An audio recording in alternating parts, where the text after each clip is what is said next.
se eu fosse corrupto, nada disso estava acontecendo comigo. Infelizmente, está tudo invertido no Brasil. Quem é correto, quem é honesto, quem denuncia o que está acontecendo na Polícia Federal, que é o que eu fiz na tribuna da Câmara e o que eu vou continuar fazendo na tribuna da Câmara, isso é alvo de investigação. Mas o que eu denunciei não vai ser investigado. Isso é simplesmente surreal.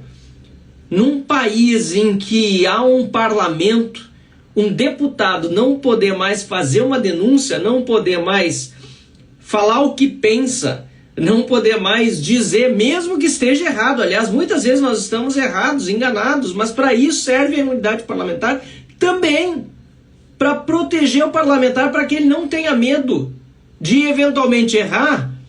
Ué, o que é isso aí? No fundo, saiu um monte de fogos de artifício. Acho que foi a forma como eu me expressei aqui. Enfim, para que um parlamentar, mesmo quando ele venha a errar, ele não se sinta ameaçado por uma eventual retaliação, por um eventual processo. E é isso que, lamentavelmente, nós estamos vendo hoje acontecer no Brasil. Estão tentando nos intimidar, a todos os parlamentares. Bom, vocês já sabem que eu não fui depor na Polícia Federal, eu não vou cumprir ordens ilegais, não vou cumprir nada que seja fora da Constituição. Eu, inclusive, me causou espécie ler no relatório da Polícia Federal, que aliás está em sigilo, né, um relatório clandestino, é mais um relatório clandestino, né, porque quando as coisas precisam ser feitas nas sombras, quando a vítima de todo o processo, no caso eu, não pode revelar ao mundo todos os detalhes porque foi decretado sigilo, é porque, na verdade, não se quer levar ao público de forma transparente todos os abusos que eles estão cometendo. Aliás, falando em sigilo, falando em relatório clandestino, vocês se deram conta que o relatório aí, que indiciou 37 pessoas, se eu não estou enganado, inclusive o ex-presidente Bolsonaro, que esse relatório até hoje não vazou. Tem gente dizendo que estão até agora confeccionando o relatório. Sempre vaza, dá umas poucas horas, tá na rua. Por que esse relatório não vazou? Sabe por quê? Porque eles vão criando uma narrativa, essa narrativa do golpe, narrativa da tentativa de matar o Lula, o Alckmin, o Moraes e o próprio a própria vítima é quem vai conduzir o inquérito. Olha que coisa mais absurda. Coisa, aliás, que inclusive aconteceram na Venezuela, né? Que o Maduro acusou o Guaidó e também de militares de tentar matá-lo. Então toda essa narrativa que eles criam, né? Ela vai para a imprensa, eles mandam trechos do relatório. É o que eu suspeito, porque ninguém vazou o relatório inteiro, não entendo, não parece, não tem nenhum estagiário que por acaso vazou isso para algum amigo e aí foi aparecer, já faz dias. Vão mandando trechos para criar a narrativa deles, para quando sair o relatório cheio de furos, esses relatórios têm furo, tem mais furo que queijo suíço. É incrível. Tem mais furo que queijo suíço.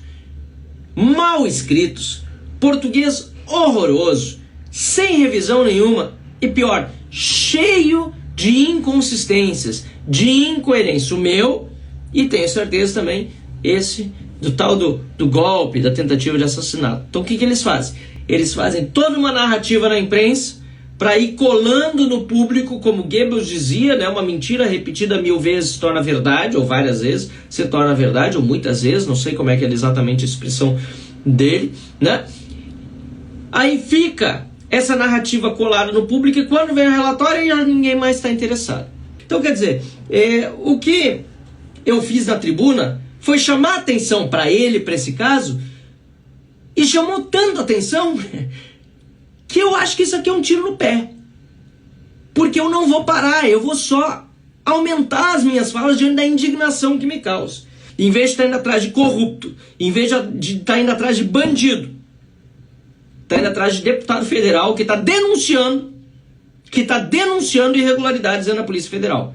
É este o governo do Lula, esta é a polícia do Lula. E neste caso, uma polícia que está fazer um relatório para apreciação não do Moraes, até é importante dizer isso, mas do Flávio Dino, porque Flávio Dino foi quem abriu o inquérito, né? A CPI do abuso de autoridade, perdão, que eu propus na Câmara dos Deputados, vai investigar tudo. E um a um, cada criminoso, cada um que cometeu o crime de abuso de autoridade, vai ser punido pelo que fez.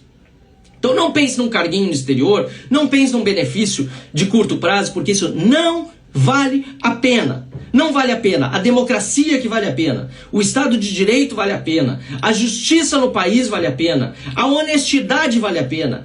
A gente precisa fazer valer o que realmente vale a pena no Brasil. E eu vou até o fim pelo que vale a pena. O que não vale a pena, esquece. Eu não vou fazer.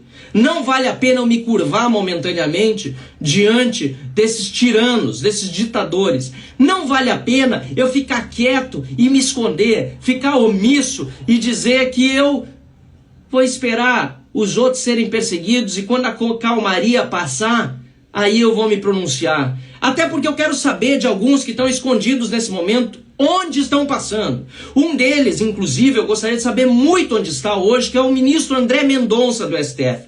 Onde está o ministro terrivelmente evangélico do STF? Onde está o ministro André Mendonça do STF?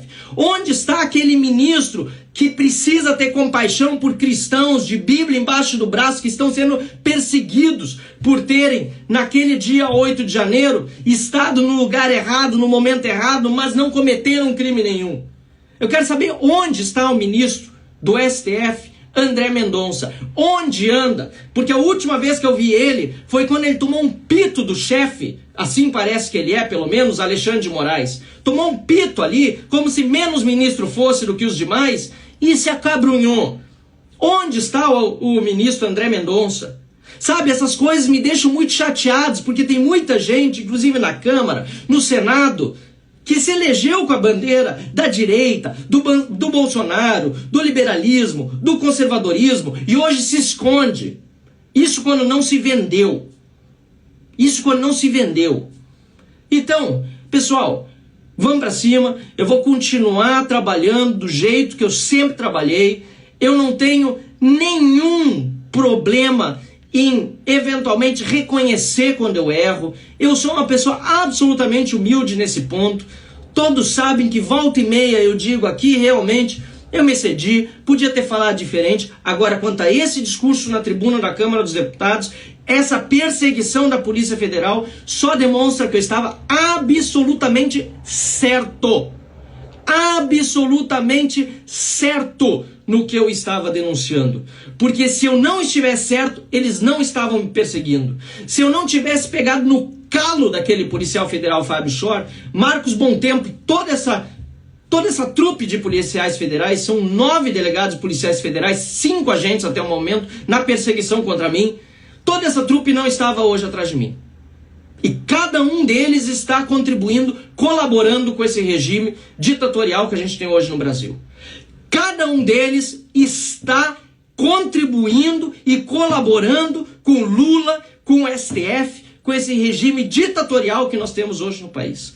Cada um deles. E se alguém vai precisar de anistia, são essas pessoas. E não quem não cometeu o crime.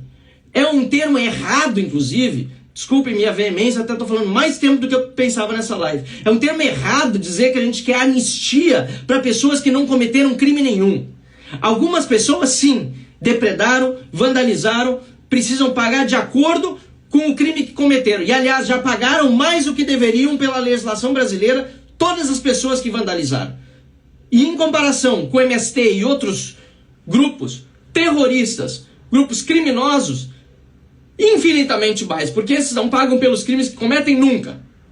Agora, uma grande parte dos brasileiros que esteve no 8 de janeiro, ou que está sendo perseguido por postar na rede social, está perseguido porque gosta do Jair Bolsonaro, porque defende o Bolsonaro, ou porque é de direita, ou porque defende uma ideia que não é agradável ao STF, ao Lula ou à esquerda, uma grande parte desses brasileiros não precisa de anistia, porque não cometeu crime nenhum. Eles precisam de justiça e vão precisar de indenização do Estado pela injustiça, porque eles precisam só ter uma vida digna. Agora, quem está perseguindo, quem está hoje no poder, Essas pessoas sim, eventualmente, podem precisar de anistia porque estão cometendo crimes.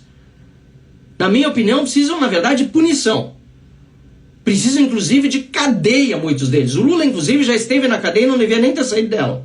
Só pôde sair porque justamente outros que estão cometendo abuso de autoridade agora permitiram, que são os ministros do Supremo Tribunal Federal. Esses sim, talvez vão precisar, ou melhor, talvez vão ganhar anistia no futuro. Porque o que eles precisam mesmo é de punição. Agora, brasileiros honestos, corretos, que nada fizeram, ou que talvez até fizeram alguma coisa, mas que já pagaram muito mais do que deviam, não precisa de anistia, precisa de justiça e de reparação. Então, pessoal, era isso que eu tinha para dizer. Eu peço desculpa de novo pelo tempo, pela veemência. Eu estou vendo aqui que a live, de qualquer maneira, manteve-se com uma excelente audiência do início ao fim, pelo interesse das pessoas no que está acontecendo, não apenas comigo, mas com a democracia no Brasil. E vocês podem ter certeza, de minha parte, nunca vai ter covardia. Nunca vai ter desistir do que é correto. Eu tenho pena de quem é morno. Fico indignado, inclusive, com quem não está fazendo o que podia fazer nesse momento pela nossa nação. De outra forma, eu fico muito feliz e satisfeito em saber que há tantos brasileiros, milhares, milhões deles como vocês, que estão aqui, que acreditam e têm esperança num Brasil melhor. É só com o povo na rua, com brasileiro de bem agindo, que nós vamos mudar de fato esse país. Muita gente desistiu de ir para as ruas nos últimos meses, últimos anos. Depois começaram a voltar. Agora é hora de não sair mais. Nós precisamos voltar e não sair mais às ruas. Porque o 8 de janeiro foi pensado justamente para dar governabilidade ao Lula e não ter a oposição que deveria ter nas ruas todos os dias. Já tinha até caído se não tivesse acontecido o 8 de janeiro, pela pressão popular. Precisamos voltar para as ruas, precisamos fazer manifestação como se faz em qualquer país democrático, inclusive em ditaduras. Porque nada põe mais medo em político, principalmente em ditador. Não importa se no Planalto ou no STF, não importa se de gravata ou de toga, do que povo na rua. Obrigado, pessoal. Obrigado pela solidariedade, pelo apoio. Contem sempre comigo.